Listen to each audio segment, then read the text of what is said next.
Well, hello, and welcome to Bumper Podcast. I'm Dave Riccio, here along with John Riggle, and together we're here to help you with your car, put you in the know when it comes to car things, whether it be maintenance, whether it be diagnostic, whether it be normal expectations. Is this repair too expensive? Am I being taken advantage of?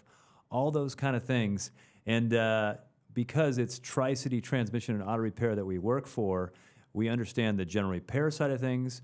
But, you know, we have specific technicians for transmission and specific technicians for general repair because they're different. You know, one's laying tile and one's painting. Two different things, two different trades. Sets, So, but we do transmissions because they're easily the most complicated, most commonly misdiagnosed part of the vehicle.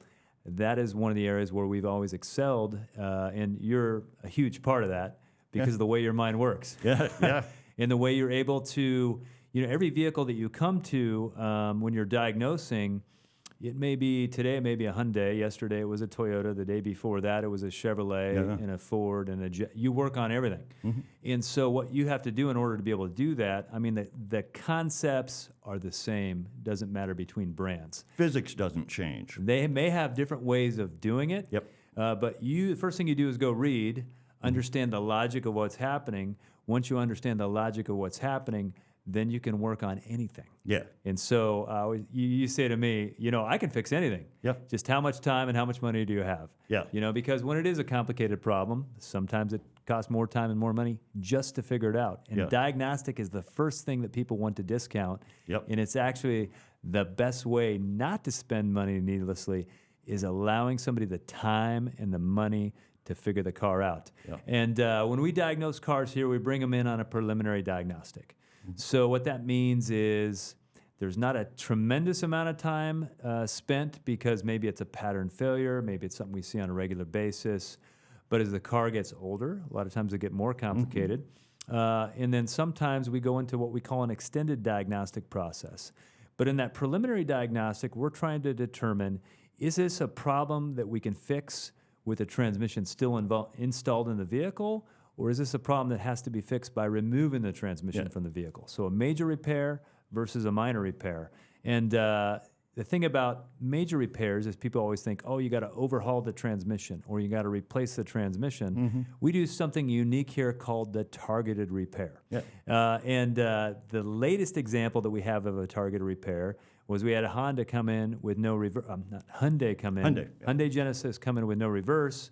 And we did all the things as far as the questionnaire with the customer. And he had already had 2 quotes on transmission replacement. The problem was that transmission was on back order, so he was looking at months without his vehicle. So he's like, well, let's try out Tri-City. Let's see what they can do.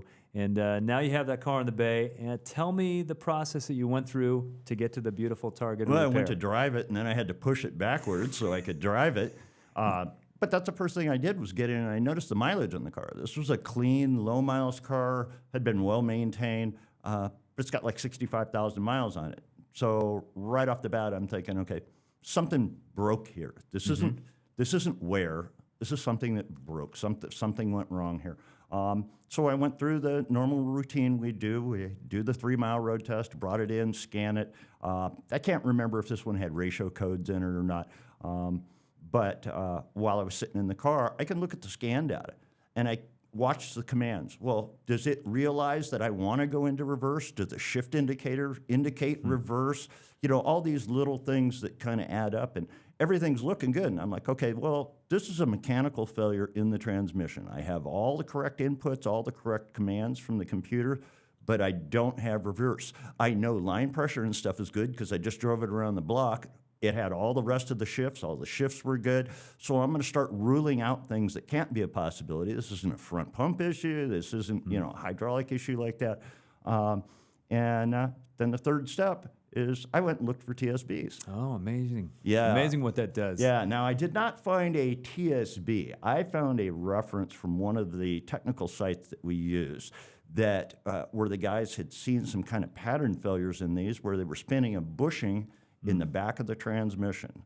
And I looked at it and I said, you know, that fits all of my symptoms. Everything here is good. We need to pull this unit out, take it apart, put it on the bench, and see if that's what happened to this transmission. So my phone call to the customer is explaining, hey, what our preliminary diagnostic is and determining, yes, the transmission has to come out of the car. But I told them, hey, we suspect a bad bushing in the back of the case. And if that's all it is and the transmission's clean, well, we can just repair that bushing, new fluid, new filter, reseal the transmission, put it back up in the vehicle, you drive away, and it's not the $8,000 and 2 months waiting for a transmission. Yeah. And he's like, I don't have any other options. Let's do it. So we get the transmission out, we get it on the bench, Mark takes it apart. There it is. Yep. Bushing, rotated, blocked off an oil passage, no reverse. Yep. Guess what? The rest of that transmission, spotless. Spotless, yeah. Absolutely nothing wrong with it. So, unfortunately, Hyundai in that situation, they don't offer any service parts. So we have to get, ingenuitive, I guess, and figure out a way to correct that bushing and then put that transmission back together. That is what we call a targeted repair.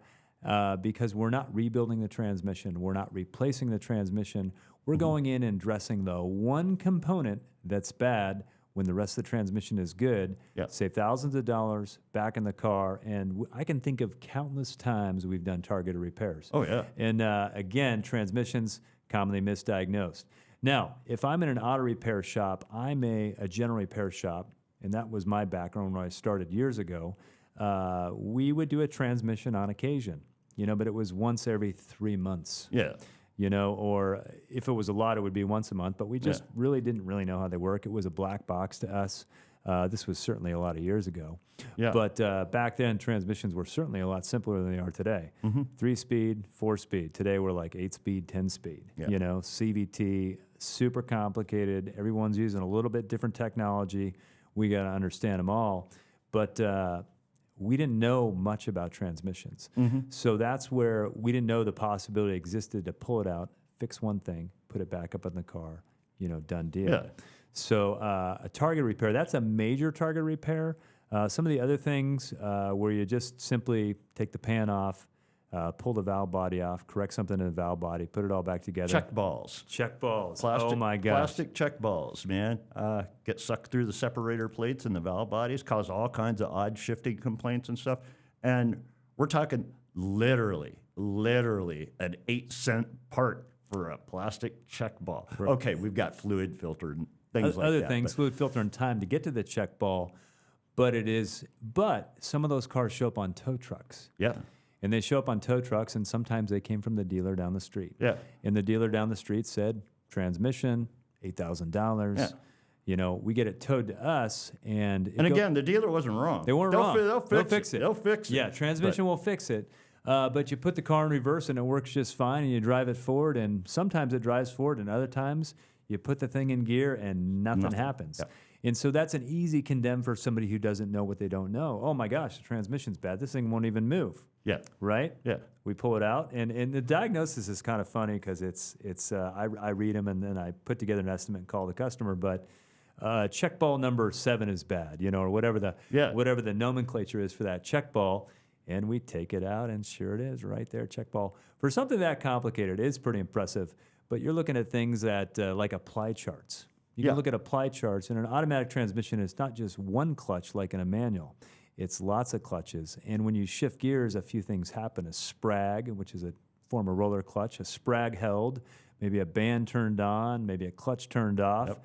There's a lot of steps that happen to give you one shift. Solenoid on, electronic pressure control, solenoid moves pressure for the particular gear you're in.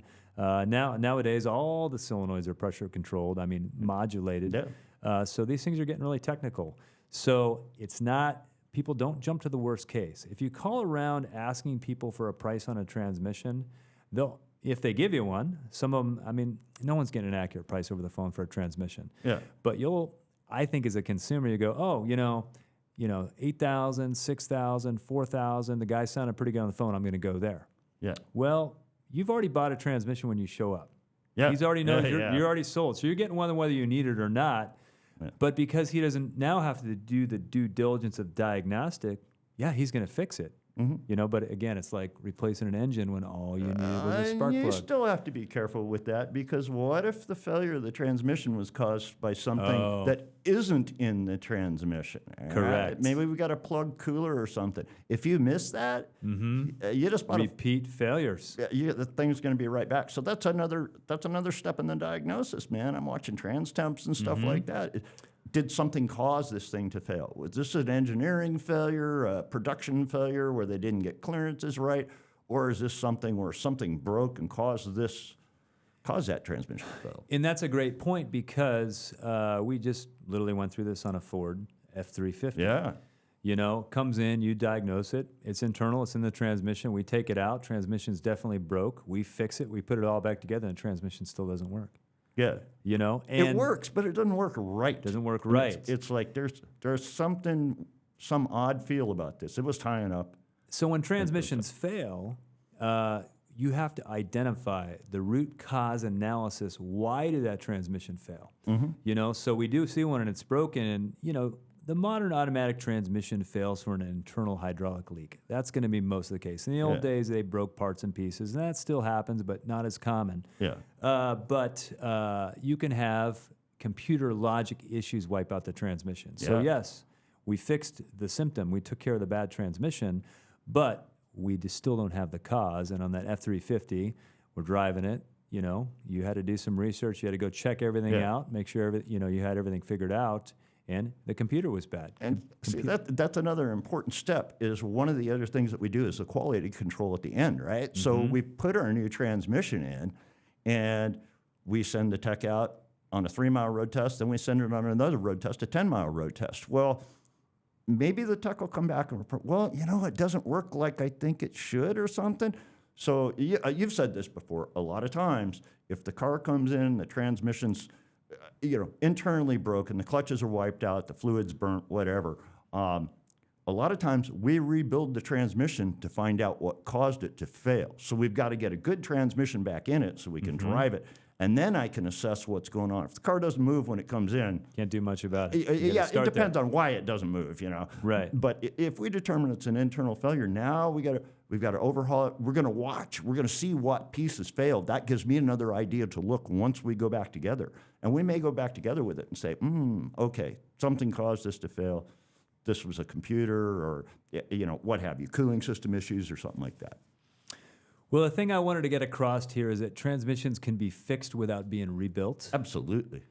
They can be fixed without being replaced in a lot of cases. And don't put yourself in a harmful position as a consumer just by calling around and getting prices on transmissions.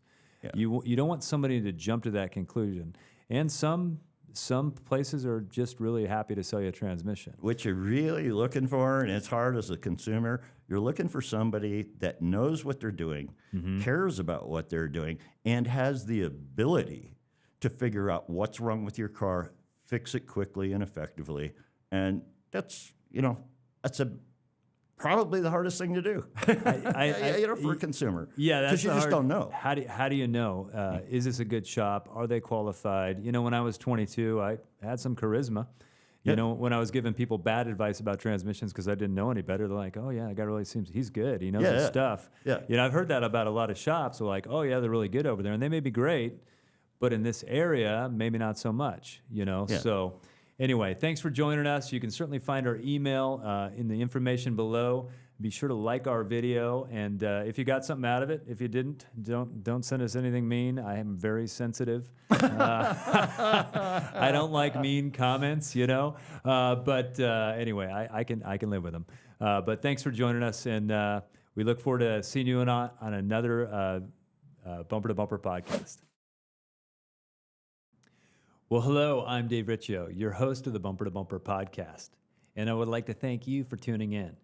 If you want one of your car questions to be answered on our podcast, tap the link in the description for a chance to have your question featured. And while you are there, we would love for you to like and subscribe to see more Bumper to Bumper podcasts in the future.